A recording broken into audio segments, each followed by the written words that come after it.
Isaiah 11, verses 6 through 9.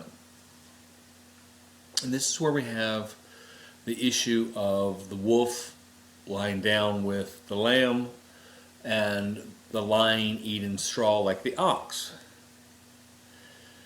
And so many people look at this and they think, oh wow, in the millennial reign, the animals, the predators will become vegetarians. I don't think this is what that means. And again, most of us who study the Bible realize things are almost never this easy. So let's look at this and let's look at the animals involved, because I think it means something drastically different. I'm not going to read these things over yet well, I need to. Isaiah 11:6, the wolf will live with the lamb, the leopard will lie down with the goat, the calf and the lion and the yearling, which is a fatling, together, and a little child will lead them. The cow will feed with the bear, the young will lie down together, and the lion will eat straw like an ox. The infant will play near a cobra's den, and the young child will put his hand into a viper's nest.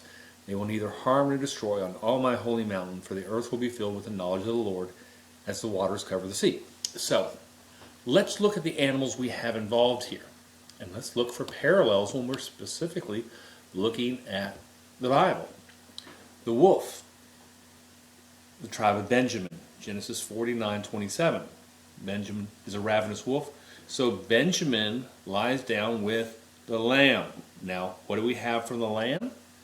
From the lamb is the lost tribes of Israel. We have that from Matthew 15:24. I was sent only to the lost sheep of Israel. So we have Benjamin is with Israel and they're eating together, the lost tribes. So reconciliation for this. Now let's go down a little bit farther because we're going to kind of go into this a little longer. The lion eating straw like the ox. Well, who's the lion? The lion is Judah. The lion of the tribe of Judah. I'll give you the verse here.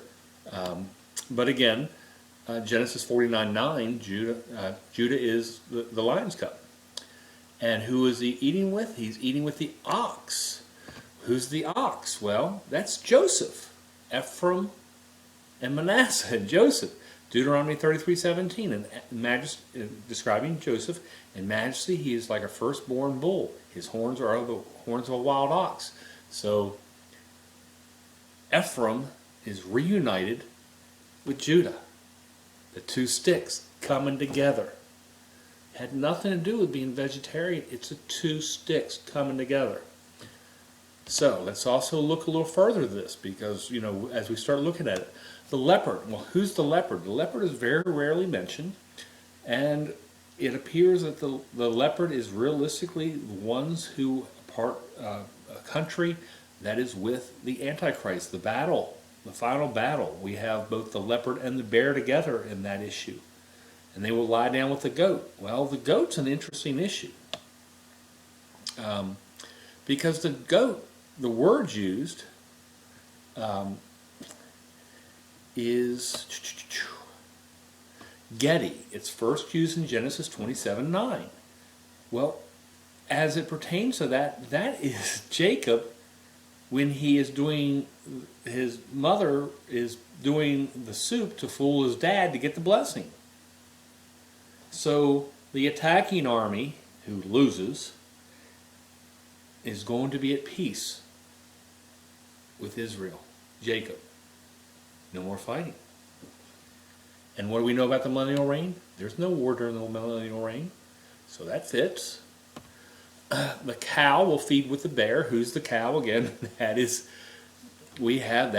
Joseph. And the bear, again, we have that from Revelation 13:2, coming in with the one of the armies that comes in with the Antichrist, who is defeated. They're going to feed with them. No more fighting. Now, here's where it gets fun. The infant will play near the cobra's den. Now, for infant, as I look at that, I think more along the lines of somebody new in faith. But the cobra's den, I can either look at that and try to go for the serpent, because we have two different aspects here, or I can look at the tribe of Dan. And Satan is chained up, so Satan's no longer a worry. So you can put your hand in Satan's little thing, but he's tied up. He's not going to be an issue with worry. And again, we have that coming straight out. Then they will neither harm nor destroy on all my holy mountain. The wars are over. Messiah is coming back. And let's see, did I miss any of the animals here?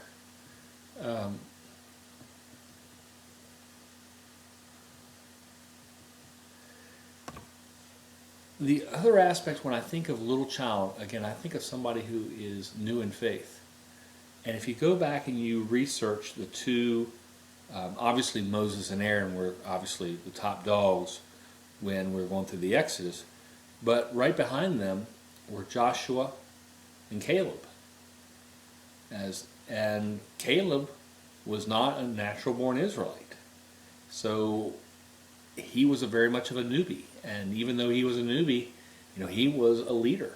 And I think we're going to have that again. The fatling is the only other word that is used for an animal there. The word is umeri. It's only used 5 times. It's fattened cattle. Well, as we go through the Exodus, he's feeding us. We're going to go through his fattened. So it's, again, I don't think this is a vegetarian verse. I don't think this is the hippie aspect as much as I think this is reunification.